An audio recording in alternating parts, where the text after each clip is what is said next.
We'll continue studying chapter 2. I gave the logical summary in the last session. We discussed the high-level themes, high-level summary of the chapter. So in this week, we'll change the format to actually look at the connection of the verses and the sections within the chapter. That way you know what is the flow of verses and how each section helped build the next section based on the questions and interaction between Arjuna and Krishna. So that's the idea of the way we are going to discuss today. So that way you will have a big picture of what is chapter 2, what is being discussed, what are the overall themes, and what are the lessons. What are the primary lessons? If I wake you up any time in the day, you should be able to tell. That is the idea. You have to go through a couple of times. Once you do this, you should be able to speak about important sections in this chapter. So we discussed at a chapter theme level Gita, the word Gita, that defines the sectional summary of this chapter. Now just to summarize again, this is the summary of chapter 1. I would like one of you to read. Who would like to volunteer? Anybody? Anybody can volunteer and read what I'm presenting here. I can read the Yes, sir. Yeah.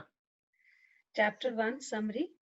The Bhagavad Gita opens with blind king Dhritarashtra requesting his secretary Sanjaya to narrate battle between his sons and the sons of Pandu. Lord Krishna, the Supreme Lord, out of affection for his devotee, the Pandava king Arjuna, has agreed to drive his chariot. As Arjuna takes up his bow and prepares to fight, he sees the sons of Dhritarashtra drawn in military array and requests Lord Krishna to draw the chariot between the two fighting forces. There, in midst of both the armies, Arjuna's mind reels as he foresees the imminent death of his teacher, relatives, and friends. He throws down his bow and arrows and decides not to fight. In chapter 1 and the beginning of chapter 2, Arjuna presents his arguments for refusing to fight. Primarily, he fears the sinful reactions of killing. Yes. So this is the overall summary of chapter 1. There is a battlefield setting. Krishna has taken over as the chariot driver of Arjuna, and all the people have assembled all the warriors have assembled in Kurukshetra. Arjuna requests Krishna to take the chariot between the two armed forces. As soon as he sees, his eyes are on the opposite forces, he immediately loses his heart to fight because he is seeing the imminent death of his own relatives. And this is happening because he forgot his duty. He was overwhelmed with emotions being on the bodily platform, Dehatma Buddhi. So that makes him think why I should fight. And he gives various reasons, starting with compassion for his relatives, and then loss of enjoyment. He does not see any joy in killing relatives because there is nobody to enjoy with after all the relatives are dead. And fear of sinful reactions. If I kill my own relatives, one who kills his own relatives will only land in hell. That was the statement of Dharma Shastras. So looking at all these angles, Arjuna sees no real good reason to fight in this war. And then he becomes indecisive. That will be in the chapter 2. Chapter 2 summary. Anybody else can volunteer now? I want everybody to participate. Can anybody read this slide? I can read. Yeah. Nalini Mataji. After Arjuna surrenders to Lord Krishna and requests the Lord to instruct him, the Lord begins to counter the arguments of Arjuna. First, Lord explains analytically that no killing can actually take place because the eternal soul never dies. Krishna then explains that fighting in his service is transcendental and will bring no sinful reaction. Krishna explains the purpose of Vedas is gradual elevation of soul to Krishna consciousness. Krishna encourages Arjuna to remain fixed in his service, fight, and ignore mind's desires. As Krishna's explanations why Arjuna should fight were only a summary, and since Krishna glorifies both Buddhi Yoga, intelligence used in spiritual advancement of knowledge, and karma, work, Arjuna gets confused and wishes to use Krishna's instruction to perform Buddhi Yoga as an excuse to retire from the battlefield to a life of contemplation. Arjuna then opens chapter 3 asking Krishna why he is encouraging fighting if intelligence is better than fruity work. Mm. So this is the overall summary of chapter 2 in different words. We discussed a different summary last week from practical aspects. And this is the thematic sequence of this chapter. Finally, in the first 10 verses, 9 verses actually, Arjuna further provides his arguments and ultimately surrenders to Krishna because he becomes indecisive, he needs help. He realizes that he needs help. And then when he surrenders, Lord laughs at him, smiles at him because a friend has turned into a disciple. And then he first explains analytically that killing cannot happen to the soul because jiva is actually a soul, so there is no death. So in the inevitable discharge of duty, you should not give up your duties. And Krishna also clarifies, if he is doing on the order of Krishna, there is no sinful reaction to it. Because one of the worry that Arjuna had was, I will get sinful reaction. Just like a military man on the order of the government can kill any number of opposing forces and doesn't have to undergo any punishment. Similarly, on the order of Krishna, who is the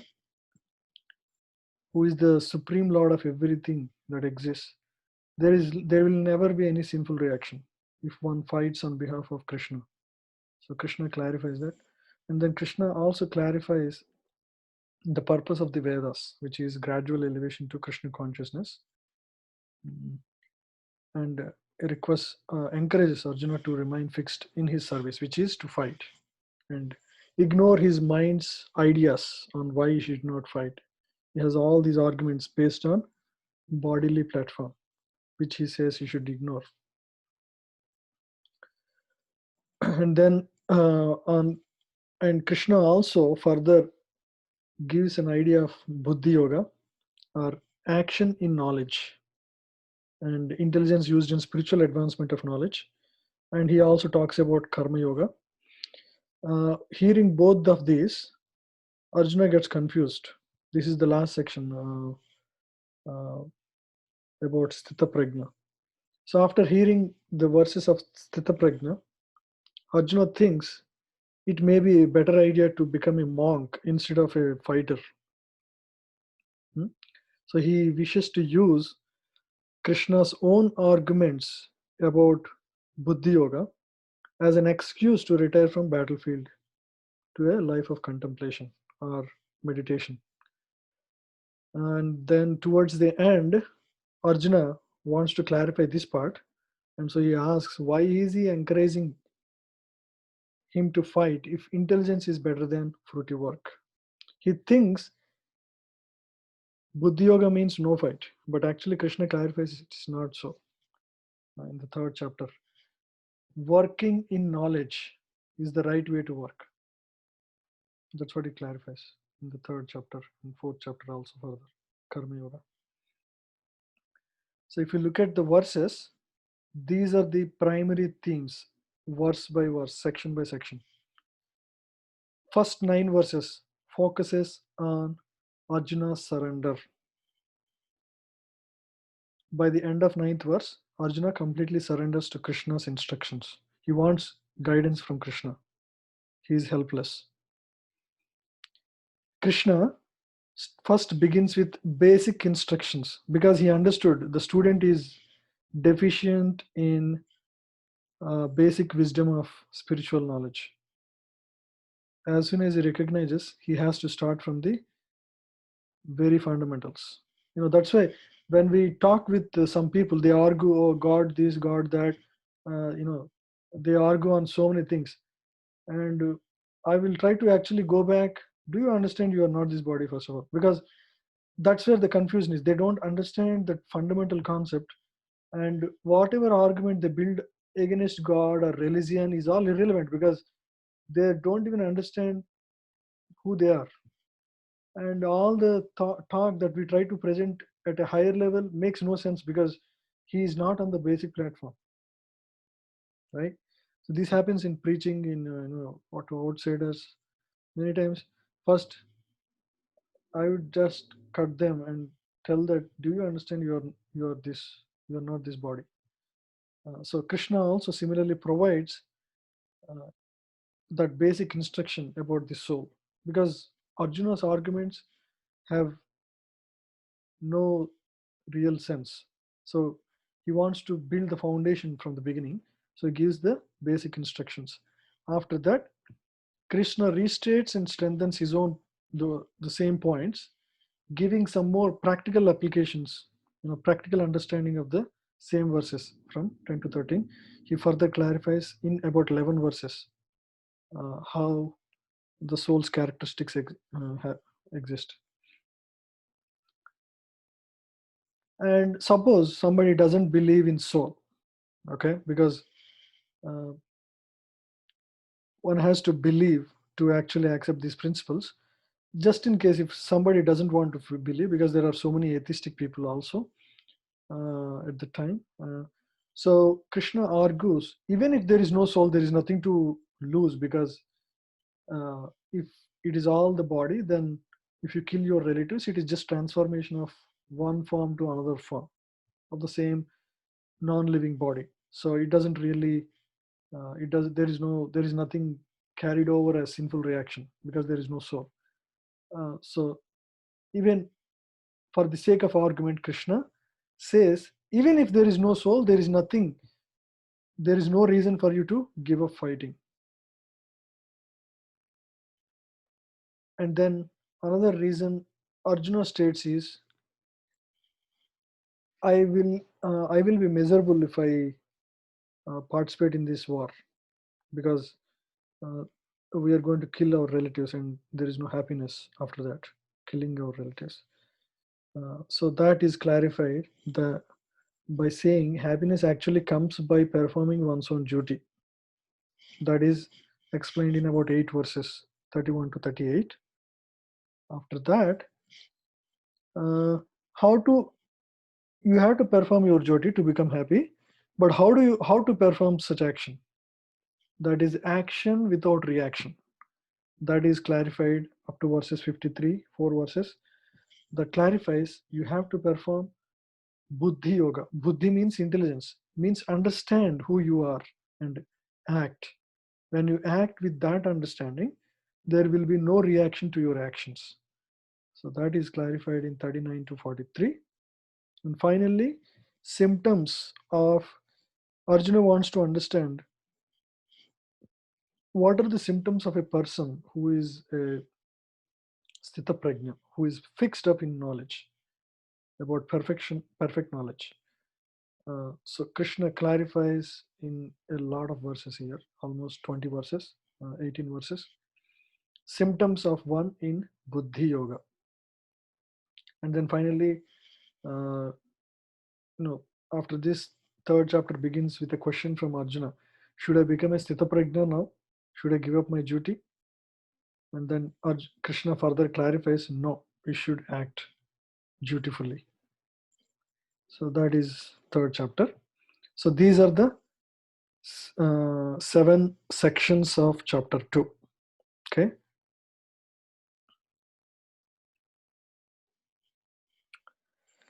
Can anyone read this part?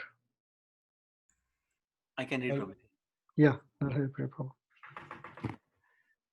Chapter 2, first section. Yeah. First section, text 1 to 9, Arjuna's surrender. Krishna responds to Arjuna's confusion with strong critical words. Arjuna restates his previous arguments, then becomes confused. He therefore surrenders to Krishna in the mood of a disciple, setting the proper example.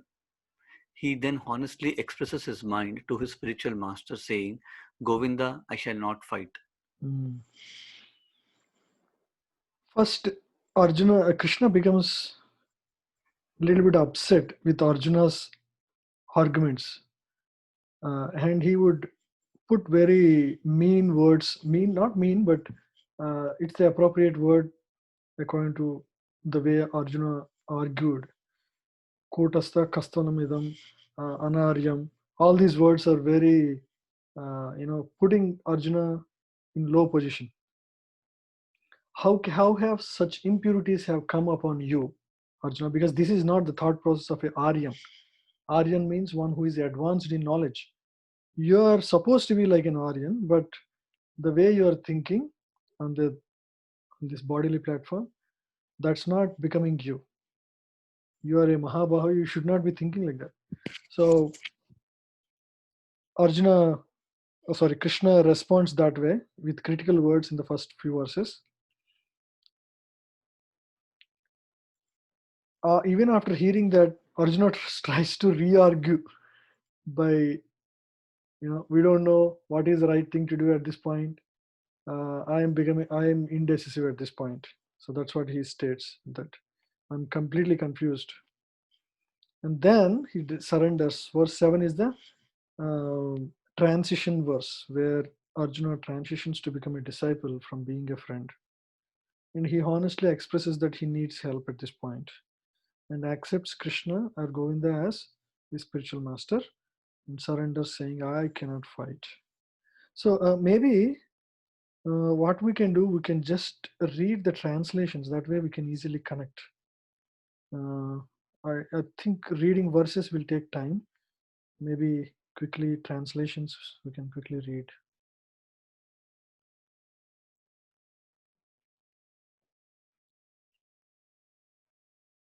Okay, we'll do from next section. We'll leave for this section. So that's it. So the first 9 verses are about how Arjuna surrenders to Krishna after giving his final argument. Very clear? Anybody has any questions?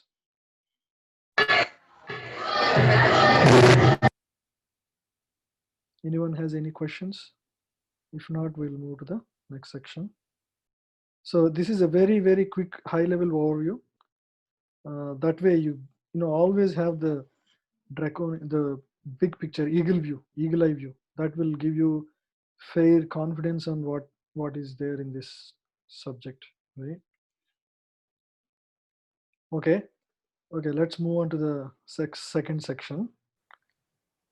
Now Krishna understood that he needs to provide some foundation to Arjuna.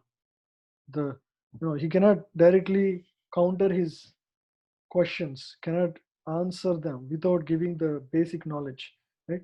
To have a proper and meaningful discussion between two people, there should be a platform of understanding or basic knowledge on which both of them agree upon, right? So that's the reason to provide these basic instructions on the soul. Okay, so let's read verses 10 to 13, only translations. Can anybody read? I can read. Yes, Prabhu.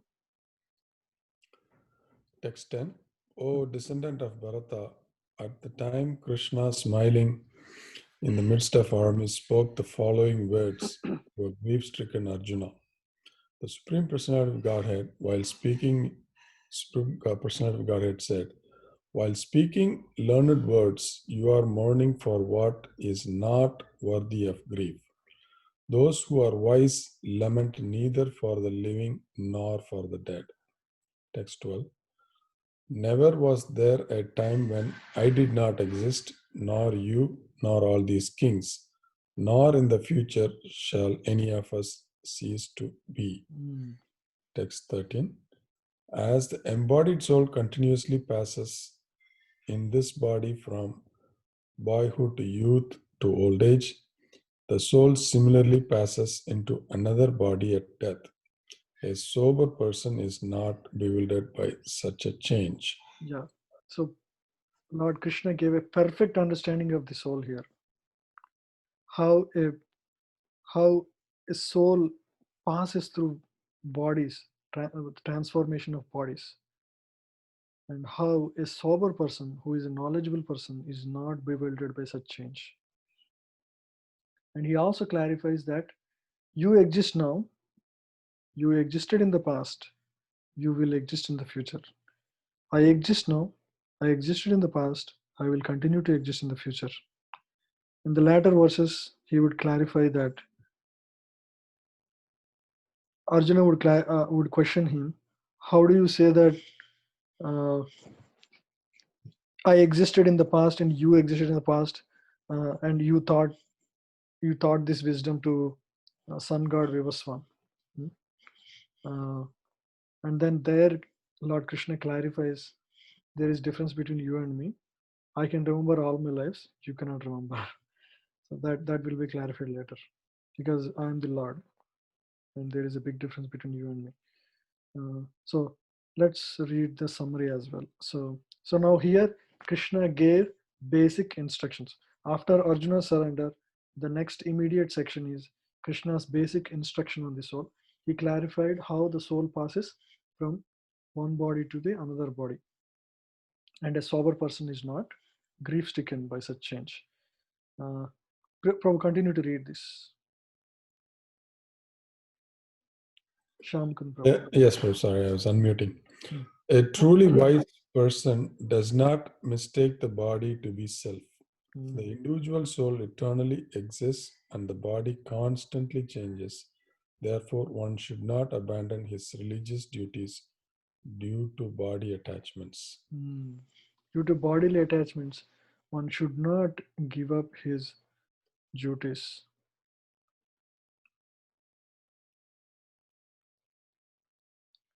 Yeah, 14 to 25. There is not much difference. Concepts are provided, but because this is a foreign concept for many people, the first time they listen, they won't really get it. So Krishna further clarifies the characteristics of the soul, so that the more the examples, the better the concept is understood. So the same principle is followed like a good teacher here by Lord Krishna to Arjuna. So Krishna reinstates and strengthens his points that he has already spoken from 10 to 13, the last four verses. So let's read these translations and then read the summary. 14 to 25. Yeah, can anybody read? I can read, Prabhu. Yes, Prabhu. 14 to 25. Text 14. O son of Kunti, the non-permanent appearance of happiness and distress and their disappearance in due course are like the appearance and disappearance of winter and summer seasons. They arise from sense perception, O scion of Bharata, and one must learn to tolerate them without being disturbed. Text 15. O best among men, Arjuna, the person who is not disturbed by happiness and distress and is steady in both is certainly eligible for liberation. Text 16.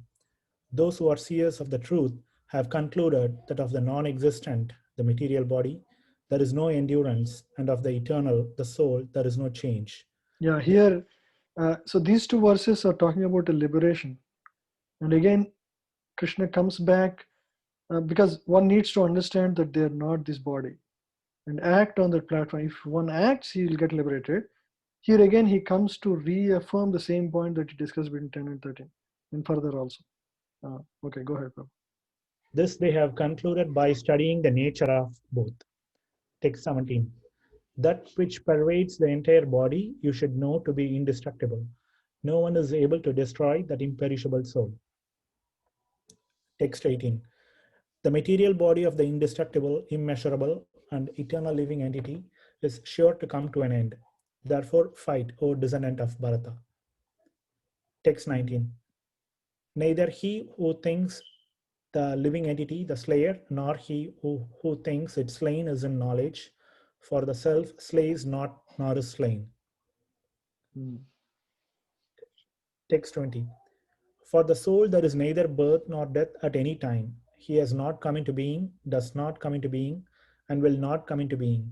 He is unborn, eternal, ever existing, and primeval. He is not slain when the body is slain. He always existed. It's not like we came from Krishna. We always existed with Krishna. You understand? This is a very, all of us think we all come from Krishna. We exist with Krishna eternally.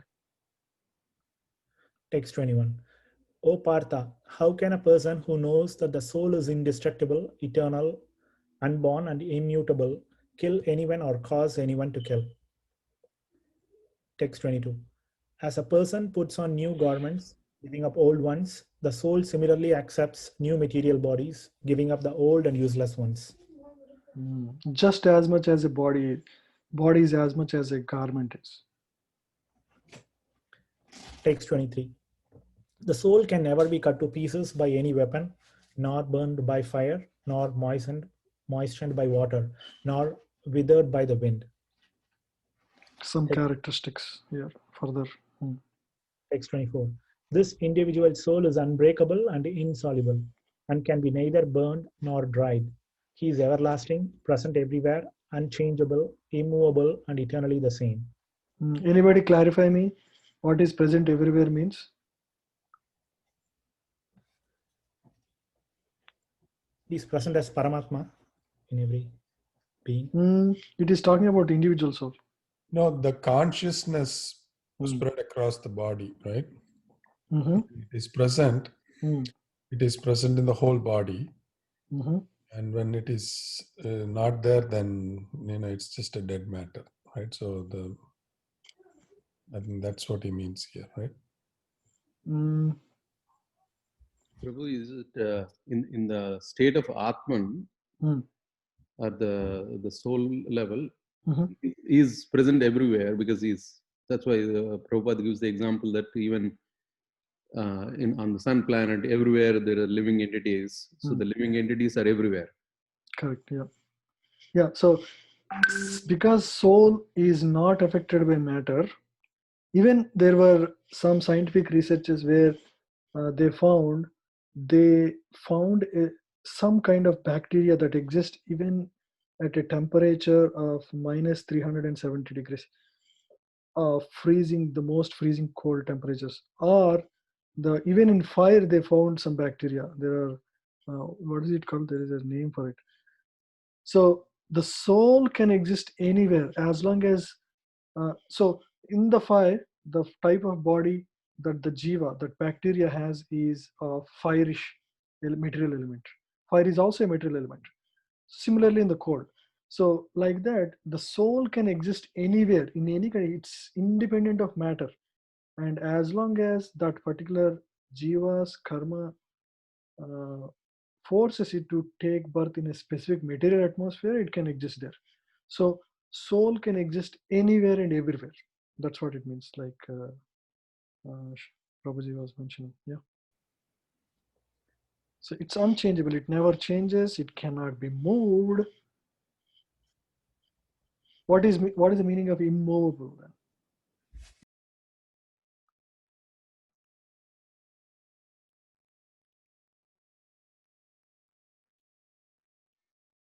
Soul doesn't move in itself.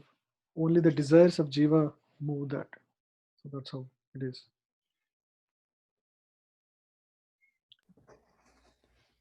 And eternally the same. It existed eternally the same way.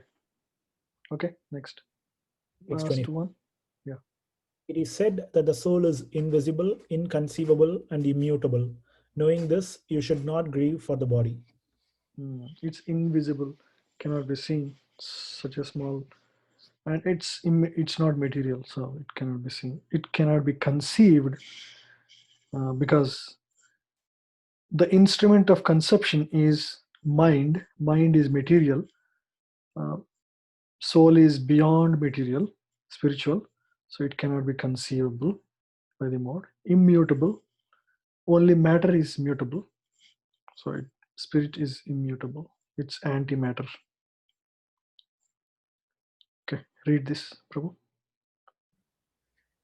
Text 14 to 25, Krishna restates and strengthens his points. One must execute duties regardless of bodily inconveniences. 14:15. For the soul is eternal and the body is temporary.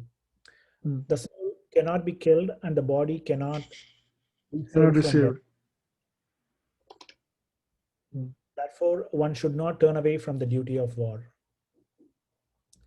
Krishna reiterates this point from different angles and quotes Shastra to support his opinion. He then explains that the soul is impervious to all material transformations. For the soul, death is simply a change of body as commonplace as a change of clothes. Yeah, it's as much as change of clothes. For the soul to change body is no big deal. It does that, it has done that, it will do it in the future. It's no big deal.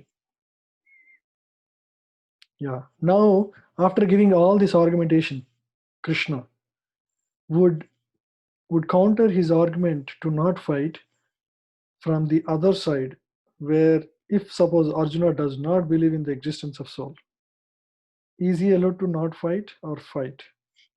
So he would argue from the other side that even if there is no soul, you should still perform your duty. Okay, let's read 26 to 30. Anybody? Prabhuji, can I read? Yes, Mathas. If, however, you think that the soul or the symptoms of life will always be born and die forever, you still have no reason to lament, O mighty armed. Text 27. One who has taken his birth is sure to die, and after death, one is sure to take birth again. Wherefore, in the unavoidable discharge of your duty, you should not lament. Text 28. All created beings are unmanifest in their beginning, manifest in their interim state, and unmanifest again when annihilated. So, what need is there for lamentation? Text 29. Some look on the soul as amazing, some describe him as amazing, and some hear of him as amazing, while others, even after hearing about him, cannot understand him at all. Text 30. O descendant of Bharata, he who dwells in the body can never be slain. Therefore, you need not grieve for any living being. So ultimately, Krishna talks from the perspective of the soul. There is no way you can kill the soul after giving all the characteristics of the soul. This is called an amazing verse because how different people perceive soul is explained here. Let's read this part. Yeah. Can you read, Mataji, this part also? Krishna addresses the following doubt. What if as many philosophers say there is no soul distinct from the body? Even if this is true, Arjuna should still fight. Text 26. If the soul is not a distinct entity and is simply a product of matter, it will dissolve again into matter after death, and again matter will be reformed into life. Thus, death generates no loss. Text 27 to 28. Krishna says that the idea that there is no distinct soul is merely creation of speculative philosophers whose insufficient minds are bewildered by the imperceptible and amazing soul. Text 29. Factually, the soul is a distinct, indestructible entity living within the body. Text 30. So he clarifies. Of course, he confirms at the end saying that soul is actually an indestructible thing within the body. But Krishna clarifies that even if there is no soul, you should not go away from your duty. You should still do your duty. So if you remember the flow, there was indecisiveness on behalf of Arjuna. He surrendered to Krishna. Krishna gave first the basic instructions as a good teacher would give so that the foundation is laid. And then he further clarifies and strengthens the same argument by giving more information on the same topic. And now he clarifies the other side. You don't want to do your duty, but even for the sake of argument, if the soul doesn't exist, there is no reason to not fight. So that is clarified here. Okay. So now the section is up to 30 verses we covered. We have any questions on this or any other verses that we discussed so far? This is a very quick flow.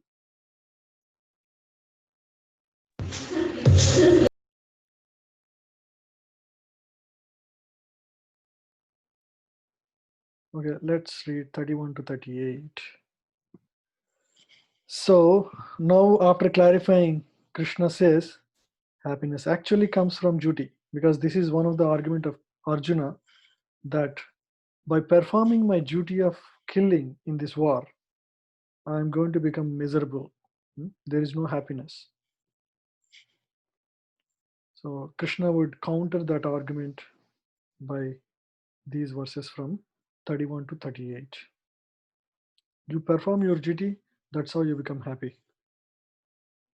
31. Who would like to read?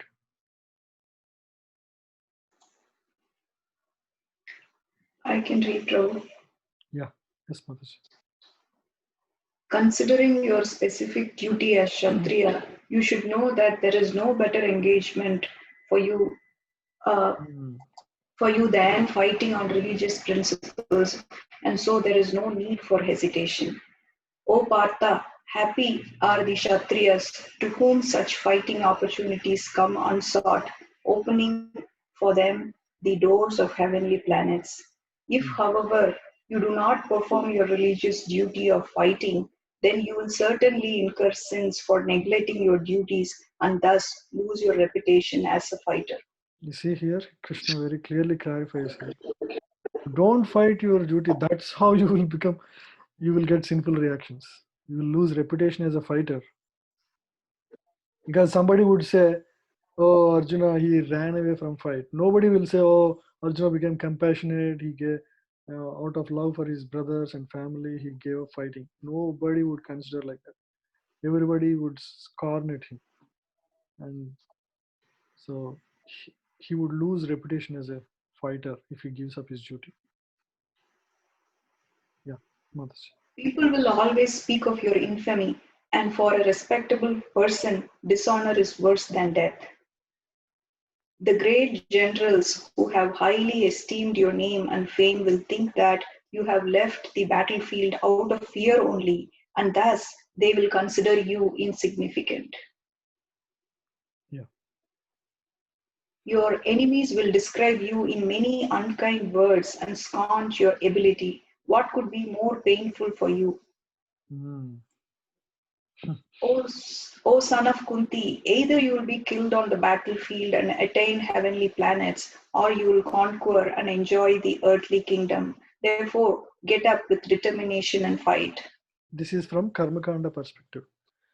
It's not the goal of Arjuna to be made of, but Krishna gives perspective from all levels of consciousness. Yeah, this is the lowest level. Yeah, now this he gives at a higher level. You see, so you have to understand that flow, how Krishna takes from one level to other level. Now he gives a higher level. Yeah, read Mats. Do though fight for the sake of fighting, without considering happiness or distress, loss or gain, victory or defeat, and by doing so you shall never incur sin. So this is the Karma Yoga. Nishkama Karma Yoga means you are not looking at the loss or gain, victory or defeat.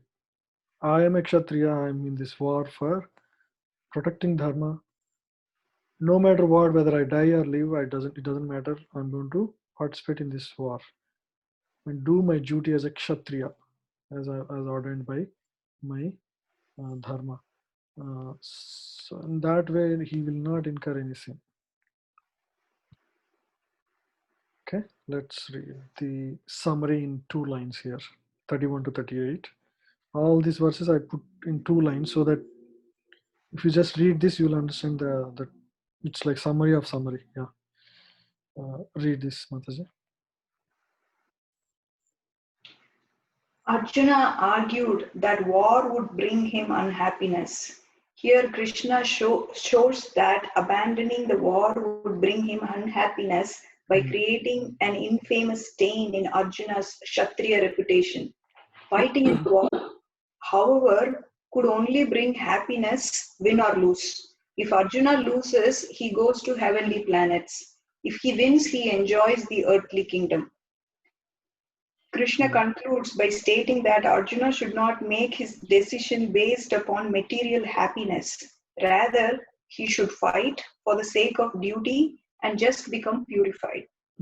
If one performs it as a duty, irrespective of the consideration of happiness or distress, victory or loss, that action would actually become will actually purify him.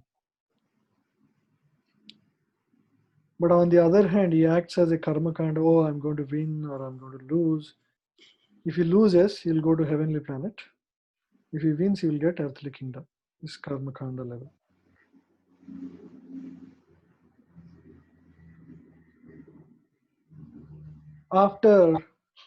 After stating that you should perform your duty, irrespective, and that is how you become happy. That is the last section. Now Krishna further clarifies how to perform such duty ideally where there is no reaction to your action. So that will be clarified in a lot of verses here, 39 to 43. So actually 2 slides on that, 39 to 43. What happens when somebody acts with wisdom and without wisdom, and what if one acts with wisdom? What will be the result of such actions? That will be in the last part of the section, 39 to 53. Anybody wants to read? I can read, Prabhuji. Yes, Prabhu. Thus far, I have described this knowledge to you through analytical study. Now listen as I explain it in terms of working without fruitive results. O son of Pritha, when you act in such knowledge, you can free yourself from the bondage of works. You can work, but you act with right knowledge. That action would actually help relieve you from reactions. So action in knowledge, that is the key. Go ahead. Text 40. In this endeavor, there is no loss or diminution, and a little advancement on this path can protect one from the most dangerous type of fear. Any endeavor you do, many people think, oh, I started practicing Krishna consciousness, I gave up this, that, which was giving me happiness before. What if ultimately at the end of my life, I don't perfect my life? I neither win and enjoy material life, neither will I actually achieve spiritual perfection. So many people have such doubt. Oh, what if I don't get the goal? If I don't get the ultimate goal? Krishna says there is no loss at all. Even if you make little progress, if you only ate one plate of prasadam, or you just chanted one round of Hare Krishna Mahamantra, still you made some advancement. You are not zero. You would only make further advancement in your future lives. There is no loss at all in any endeavor or any progress we make in spiritual direction, in the spiritual life. Yeah, Prabhu. Text 41. Those who are on this path are resolute in purpose and their aim is one. O beloved child of the Kurus, the intelligence of those who are irresolute is many branched. Like for example, all our life we had different goals. I have to get into this college. I have to get married. I have to have children. I have to achieve this goal. I have to become this. I have to marry my kids. I have to educate my kids. So these are the only thoughts for most people, and they keep on changing. But for a devotee, of course, these goals will be there, but these are not the primary. There is one clear goal in life. They are single-minded in their purpose, in whatever they do. That's what this is. So once somebody practices Krishna, he chants some rounds every day. He's following the regulative principles. He becomes single-minded. His goal is one. Unlike until then, he was not clear. Every day he's changing his goal. Sometimes he becomes too disappointed. Sometimes because it's a wavering platform. He's on the Manoratha mind platform. So he keeps on changing his ideas every day. And what is happiness today is different from what is happiness tomorrow, or what was happiness yesterday. So that is one big change that happens with anybody um, who starts practicing spiritual life. Yes. Prabhu. Text 42 and 43. Men of small knowledge are very much attached to the flowery words of the Vedas, which recommend various fruitive activities for elevation to heavenly planets, resulting in good birth, power, and so forth. Being desirous of sense gratification and opulent life, they say that there is nothing more than this. Krishna wants to make sure Arjuna does not uh, get carried away by the karmakandic interests. He would ultimately perform his duty as one who is like a perfect karma yogi, who is not attached to the fruits. So this is the kind of people who are who practice Vedas, but they're attached to the their own sense gratification. Ultimately, they're not really interested in spiritual progress. It is the opposite of the people who are described in the last two verses. Krishna always clarifies the other side of the world. So he gave two verses about a person who is, who makes a spiritual progress. He doesn't need to fear. There is no type of any fear for him, because any advancement he makes is in the spiritual direction is not lost. And the purpose is clear. But on the other side, those whose intelligence is irresolute and many branched, their mind is distracted by, because their goal is sense gratification, so it keeps on changing. Every day he will get new ideas on what is happiness. Yeah. Again, further description on the same next two verses also. Yeah, go ahead. Text 44.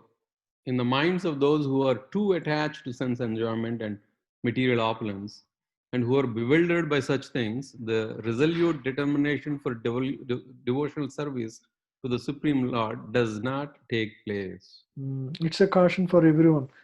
If we also have some kind of attachment for some kind of material enjoyment, okay, it could be anything.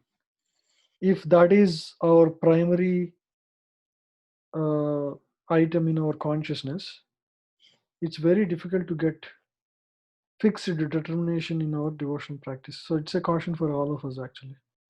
So you have to really give up everything else to prioritize Krishna and to make serious progress in spiritual life.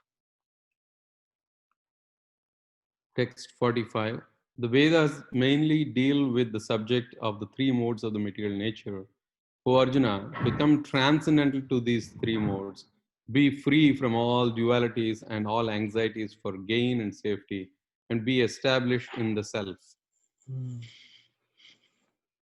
Krishna is giving him an idea of what Vedas have. Yeah. Text 46. All purposes served by a small well can at once be served by a great reservoir of water. Similarly, all the purposes of the Vedas can be served to one who knows the purpose behind them. So Krishna is saying, understand the purpose behind Vedas. Vedas primarily deal with karmakandic knowledge, because living entities in the material world are here for sense gratification. And it's better they find in the Vedas than trying outside the purview of Vedas. If they do it, they'll incur ugra karma. But if they do within the precincts, they would get punya karma for what they do. Of course, they would have to continue to exist in the material world, But understand the purpose behind Vedas. That is the right way to approach the Vedic wisdom. And the purpose is to know the Lord, right? Yeah, that is the real purpose. Yes. Text 47. You have a right to perform your prescribed duty, but you are not entitled to the fruits of action. Never consider yourself the cause of the results of your activities, and never be attached to not doing your duty. This is a very important verse. How to perform work in this world, how to perform your prescribed duty. We all have the right to perform our actions, but understand we are not entitled to the fruits of action. What does it mean? There is no guarantee of the fruits. Don't become fruitive when you perform your duty, because it's like Rompad Maharaj, His Holiness Rompad Maharaj says, these are like two accounts. There is a department of action, work, and there is a department of the fruits of work. They are two distinct entities. And when you perform your duty, just focus on that department. Don't even focus on this other department, because that's not in your hand. It's completely controlled differently. Many people think, oh, I'm doing this Krishna consciousness. Why things are not going the right way as I wish? No, Krishna consciousness is not a mechanism to make your material life better. You understand, you have better tools to understand how everything works. And what is the ultimate goal? We are not here to improve our material opulences or sense gratification. That's not the goal. So when we understand that, then we are not too much worried about the fruits of our actions. Never consider yourself the cause of the results of your activities. Do not think that you are the only cause of your results. If something good happens, I take all the credit. No, that's not how it works. There are so many things in place for anything to happen. In 18th chapter, it is further described what are the 5 causes for any action. The place, Paramatma ultimately, and your own karma. All these factors exist for any action to happen. So never be attached to not doing duty. Oh, I'm not entitled to the fruits. Why should I even do my duty? I become lazy. No. Krishna says, even though you're not entitled to the fruits, you should be not attached to not doing work. Means you should still continue to work. It's a very interesting way of putting together. Never be attached to not doing duty. And it's not saying be attached to doing your duty also, right? It's a different way. Don't be attached to not doing your duty. Very interestingly put together by Srila Prabhupada. So do it dutifully. That's what it means. So does that mean that we have to be attached to doing our duty? No, that's not. That's why I'm saying, clarifying that. Don't be attached to not doing your duty. Okay, you don't be attached to not doing your duty, but do your duty as prescribed. That's how it is. So we should not be too attached to doing Your duty also, yeah. Yes. Emotionally, but don't be attached. Do it as your duty. That's it. Oh, I'm not sure if we have time. I have a question there because, when we or the kids who are growing up in Krishna consciousness hears these right? You're not attached. So, but for you to do your duty, you have to be passionate. Yes. So when the passion goes away, there is not much results. Right. So when you compare a person who is not Krishna conscious and who is Krishna conscious, they are more passionate. People who are materialistic, more passionate, more aggressive, and it is opposite even for the kids. And they kind of it is okay. we do right that thing goes away. So what is the balance? Okay. So here actually it is clarifying, don't be attached to not doing your duty. So you should be, so for example, take Arjuna. He is the world's best archer, right? He would practice his art in day and even in night. When everybody is asleep, he would still be uh, practicing his archery. He's he is very passionate. So it does not mean that you do not become passionate, because that is how you see your action. That's what it is. If you love what you are doing, naturally you are passionate. But doesn't mean that if you are not getting the results, you become you become what do you say, you know, Dejected. dejected. Yes, yeah, that is the right word. That is the main lesson there. You do with your full energy. That is how you serve Krishna, right? When you serve Krishna, if that is your service to Krishna, you have to give your 100%, your full potential. If you're not doing, right, that is actually this. Don't be attached to not doing your duty. So you have to give your full energy. I mean, we need to somehow uh, make our children, uh, you know, basically they need to find uh, what's their love, the subject that they love, and in that area we should encourage them to make serious progress, right? If they do that, then they will be able to contribute their best. It could be a different issue. It may not be because of their Krishna consciousness that they're not doing or giving their full energy in that subject. It could be some other issue. They may not have that motivation or inspiration. Then you can connect with people who have that love for that subject, and by connecting with those people, our children can develop love. It's not because they're Krishna conscious, so they're detached from having that interest. It's because they don't love that area. It just needs some kind of a reinforcement of, for example, I remember very well. I would not like, I think trigonometry or something in 7th grade. I was in Jawahar Navodaya Vidyalayas. But one teacher took some special interest in teaching me, and I would go in the evening hours, and I somehow liked that subject. After spending some time with the teacher, he would invite to his home and spend some time clarifying the subject and encourage me. uh, Initially I was getting like 60-70 marks, and he would encourage me, how you are capable of more. And then in the next monthly test I would get 80, and ultimately by the end of year I was getting full score. It's just I did not have that love. When I had developed that love, I was able to perform well. So I think it's somehow that, when you feel that connection, when you nail the subject, you get it. I think all we need to do is to develop that inner motivation without forcing them, to develop that latent interest in the subject.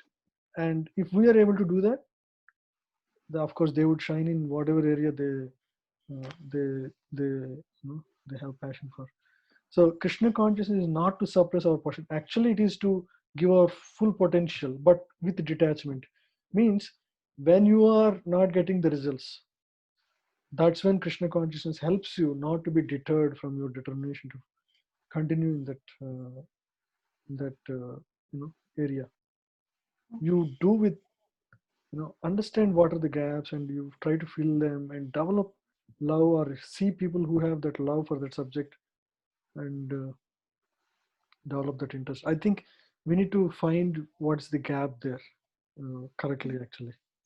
Prabhuji, I mean, one way I was at least maybe interpreting it is that it's okay to be attached to just the duty, not to the results, isn't it? I mean, in the sense like, the duty is what you are attached to, not the results.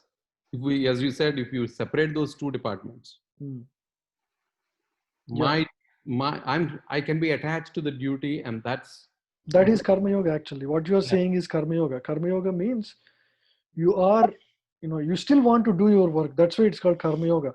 correct. When one is fully Krishna conscious, okay, one can serve through karma yoga, but one becomes fully Krishna consciousness, fully Krishna conscious, 100%, then There he is no. wants what Krishna wants him to do. It's not Hmm. now here he has, he has a liking for work and he wants to work and serve Krishna through his work. Okay, not be attached to the fruits. This is a very good level. This is actually purifying. Through that work, he would purify himself. But ultimately, at a very advanced level, none of us will be at that level at this point. We are all actually karma yogis, more or less, but with a tinge of bhakti. I remember Tulsi Gabbard always she says I'm a karma yogi because she considers herself being attached to passionately working for the the the area where she is serving, right? So you are passionate about your work. I wouldn't say attached, but attached means you feel again pain when you don't get the way you want results. Uh, you are still serving with full passion. You want to still contribute through your abilities by performing work. Uh, so that's how it is. Yeah. You still contribute through your work. You want to serve through your work, through the work that you like, right? Your psychophysical nature um, forces you in certain direction. For example, Arjuna, he has to fight. Of course, if suppose he leaves the battlefield, goes to forest, and some localite there would say, "Hey Arjuna, you gave up that fight. Everybody is saying you're coward who doesn't want to participate in fight and get killed." Uh, then what would Arjuna do? He is a passionate kshatriya, and he went against his own nature of fighting. Now he would take that nature on him, and he might cut his head with a sword or kill with a bow and arrow, right? Because that nature cannot be suppressed. That is his nature. So like that, we have a psychophysical nature. We cannot avoid that. We can only purify that. Okay. How do you purify your consciousness? You turn into Krishna consciousness, and through the fruits of the action that you perform, you serve, Lord, and try to connect in every aspect of your life, right? So that's how you still continue to work, because you still have certain psychophysical nature. You cannot get away from that. That's exactly what Krishna is trying to teach throughout all these verses in Bhagavad Gita to Arjuna. Don't give up your work. You have to perform your duty. That's your psychophysical nature. You are a kshatriya. That's how you're born. And now you have to do your duty. I hope that clarifies. Yes, Prabhu. Yeah. Prabhuji, continue. So text 48, perform your duty equipoised, O Arjuna, abandoning all attachment to success or failure. Such equanimity is called yoga. How to perform work, that is explained here.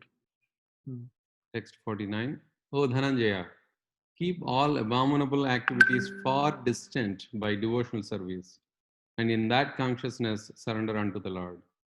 Those who want to enjoy the fruits of their work are misers. If you are fruitive in mind about the work you do, it would actually bind you. So keep all abominable activity. Anything that is not Krishna consciousness is considered abominable as per Lord Krishna. How do you keep that away? By keeping Krishna in your mind. How to perform work, that's what Krishna is trying to explain here. Text 50. A man engaged in devotion service rids himself of both good and bad reactions even in this life. Therefore, strive for yoga, which is the art of all work. Strive for yoga. 51. By thus engaging in devotional service to the Lord, great sages and our devotees free themselves from the results of the work in the material world. In this way, they become free from the cycle of birth and death and attain the state beyond all miseries by going back to God. So this is not only you. Many people in the past have done that. They have freed themselves by working in the material world. But being free from the results, they're not attached to the work, to the fruits of the work. And what is the result? Free from the cycle of birth and death. Two, when your intelligence has passed out of the dense forest of delusion, you shall become indifferent to all that has been heard and all that is to be heard. He's talking about Vedas. Don't get fooled by the fruitive actions in the Vedas. Yeah, further again, same topic. Yeah. Okay. 53. When your mind is no longer disturbed by the flowery language of the Vedas and when it remains fixed in the trance of self-realization, then you will have attained the divine consciousness. Yes, this is the end of the section. So overall, it's about how to perform work, how to be not attracted to the Vedic wisdom. The words of Vedas that are fruitive, flowery language of Vedas as described by Krishna. So very succinct description of Karma Yoga. Yeah, let's read this, Prabhu. So action with and without wisdom, buddhi, 39 to 46. Results of action with and without buddhi. Okay. So the glories of Buddhi Yoga between 39 to 41 is two significant glories of Buddhi Yoga. Its benefits are eternal and it frees one from the indecisiveness. Any progress you make is eternal, and you become very clearly decisive in every action you do because you have the understanding of who you are, who is God, who do I work for, what is the result of work. Okay, all that you know. So you become very decisive. Arjuna is now indecisive because he's not acting on the platform of Buddhi Yoga. The faults of acting without Buddhi. Yeah, read. Those who act without knowledge become enamored by the opulence and enjoyment and follow only the portions of the Vedas that grant material boons. 42 and 43. Such persons never develop steadiness or determination.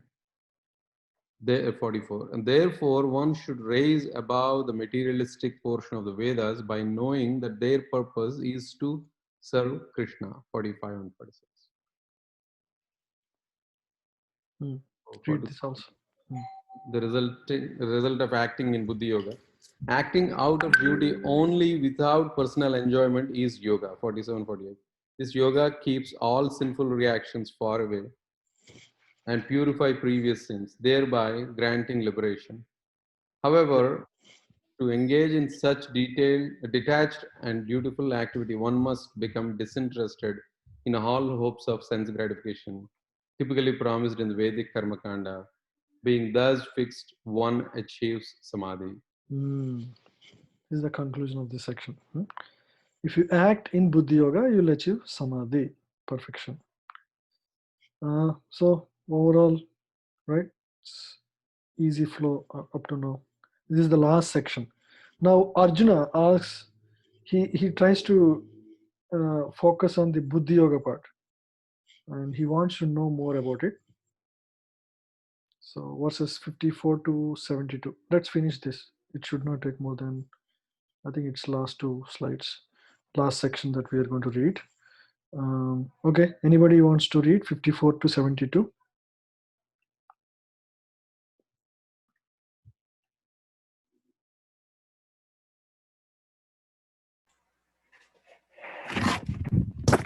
I can read, Prabhuji. Yes, Prabhu. Text 54. Arjuna said, O Krishna, what are the symptoms of one whose consciousness is thus merged in transcendence? How does he speak? And what is his language? How does he sit? And how does he walk? He wants to know. Arjuna talked about this kind of a sthita prajna. Now he wants to know how, if such persons exist, how do they walk and how do they sit? How does he sit means when he is not engaging his senses, how does he behave? How does he restrain his senses? How does he work? Walk means when he engages senses, how does he do it? Okay, these are two opposite questions. How he exercises his senses and how he restrains his senses. Okay, not let's quickly read this part. 55. The Supreme Personality of Godhead said, O Partha, when a man gives up all varieties of desire for sense gratification, which arise from material concoction, and when his mind, thus purified, finds satisfaction in the self alone, then he is said to be in pure transcendental consciousness. It's like we are like that. There was that, what is that called? There was an animal that searches its entire life in search of a smell. Very nice smell. Musk deer? Musk deer. We are like that musk deer, searching for sense gratification and happiness in this world by doing so many things. But ultimately we realize that smell is actually within us, that happiness is within us.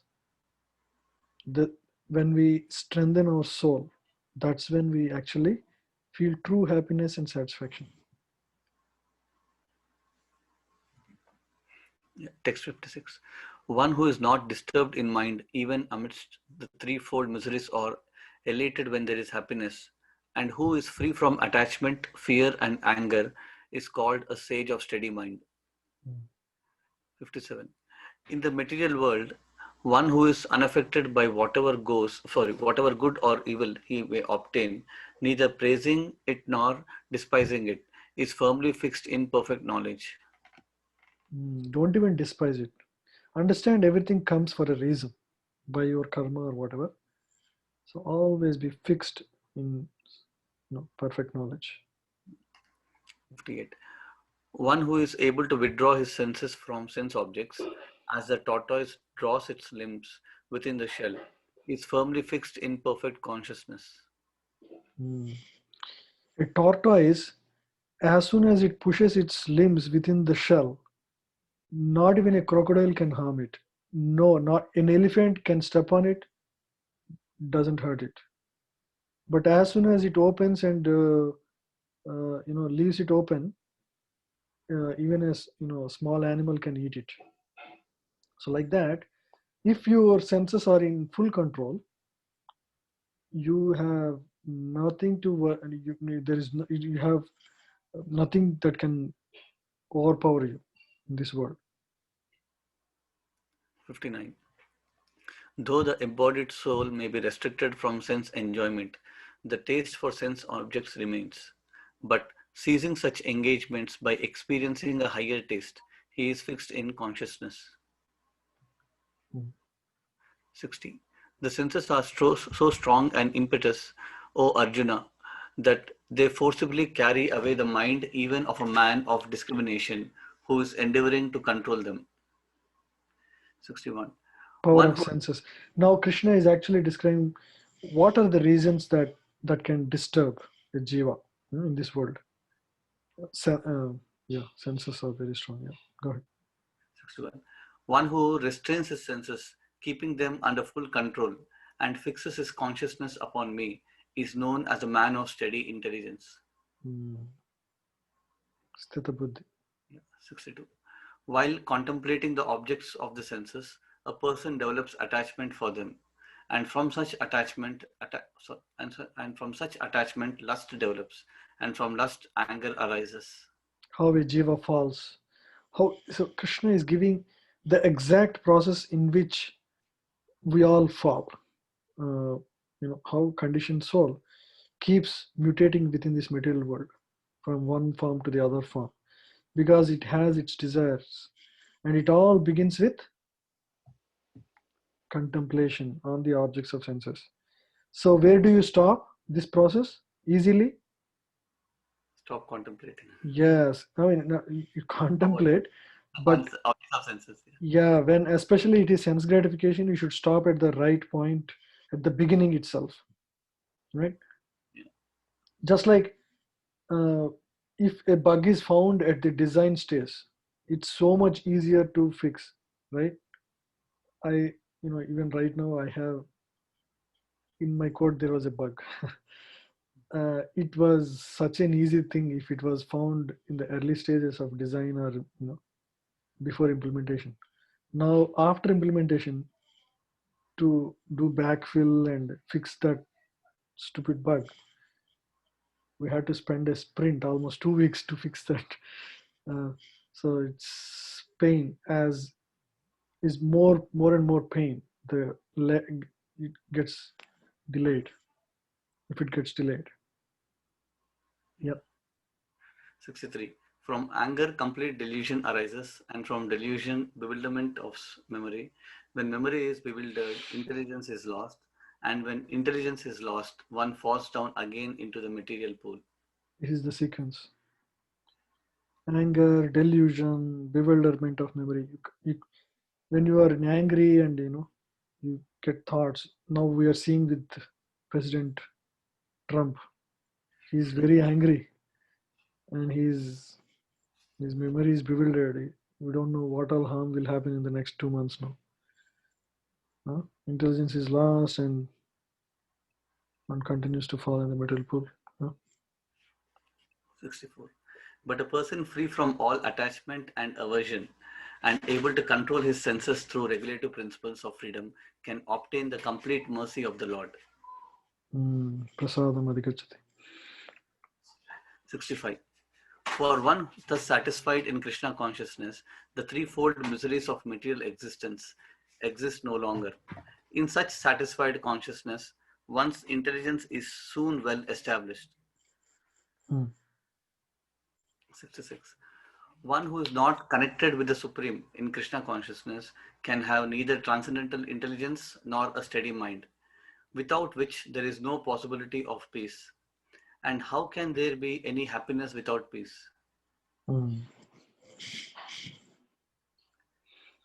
67.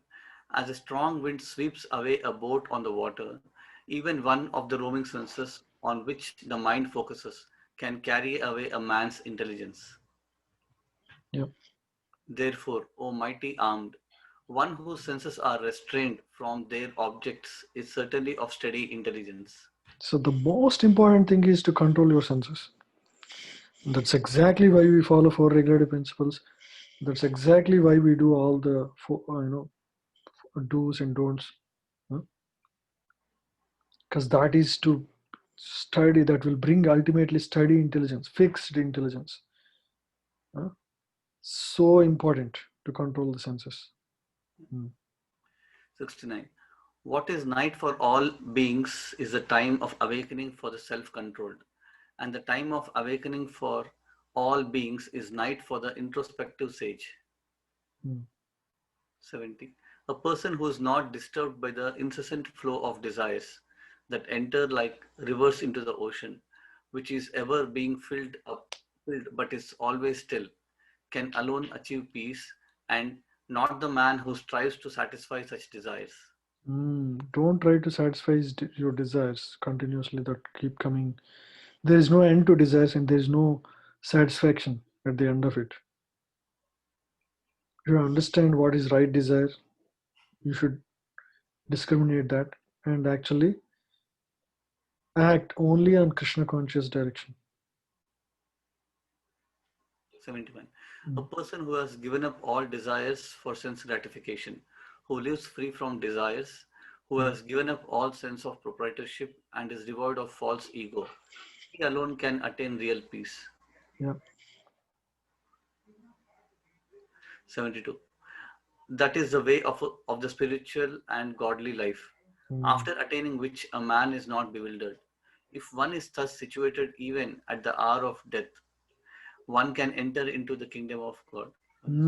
See, Krishna concludes chapter 2 by telling how one can achieve perfection. That's why this chapter is called summary. It began with confusion and indecision of Arjuna, and it ended with Krishna stating how one can perfect his life. Right? So that's why it's called summary of entire Gita. Okay, so we can read this section quickly. Yes, Prabhu. Text 54, Arjuna's questions. Arjuna asks 4 questions about the character of one who has realized and become fixed in Buddhi Yoga. What are his general symptoms? How does he speak? How does he sit still, restrain himself? How does he walk, engage in activity? Text 55. The general symptom of a self-realized soul. He renounces all desires for sense gratification and enjoys pleasure within himself. 56 to 57. How he speaks. He neither praises nor condemns the duality of mundane good and evil. How he sits. He can perfectly withdraw his senses from the sense objects because he has a higher taste of spiritual bliss gained by focusing the mind on Krishna. There is no other effective means to control the senses. If not fixed on Krishna, the mind fixates on sense objects and thus inevitably drags one into illusion. How does he walk? When engaging his senses, he does so with the regulation and regulative principles. Thus, his senses become satisfied and his mind becomes peaceful. Without such regulated engagement, agitated senses search for satisfaction in sense objects, this dragging devotee into illusion. I think thus dragging devotee into illusion. Yeah. Although the sensory engagement of a self-realized soul appear similar to the activities of materialists, they are as different as night and day. For unlike the common man, the actions of a Buddhi Yoga are not driven by desires or false ego. So what is the right way for these engaging senses? That's exactly what Prabhupada has given us as the process so that we can engage our senses properly. This is the secret of perfection, of achieving perfection of life, right? So whatever Krishna says here, that's exactly how Prabhupada is trying to engage us. How to restrain and how to engage senses. How to restrain and how to engage our senses. By correctly engaging our senses, we can achieve control on sense. We do not lose control of senses. By doing so, we'll achieve perfection ultimately. Yeah, read the last line, bro. Conclusion.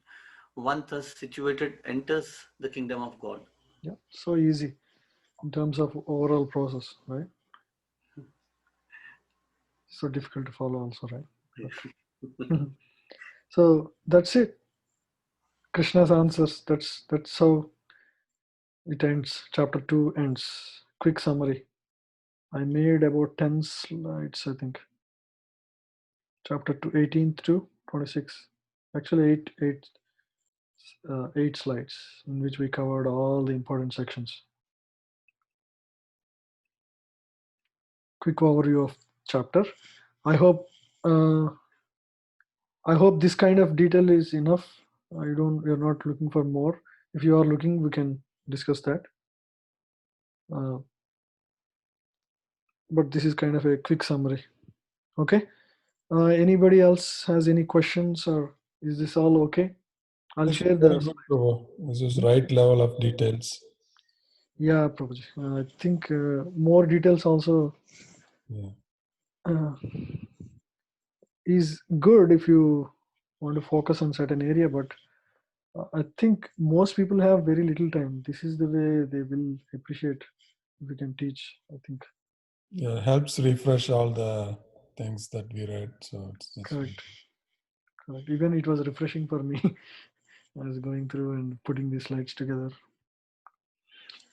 Okay, good. Thank you all. We'll end the class here then if there are no questions. Thank you, Prabhuji. Yeah, thank you all. Thank you. Hare Krishna. Hare Thank Krishna. you, Hare Krishna. Hare Bol. Krishna Prabhuji. Hare Krishna, Prabhuji. Hare Bol Mataji.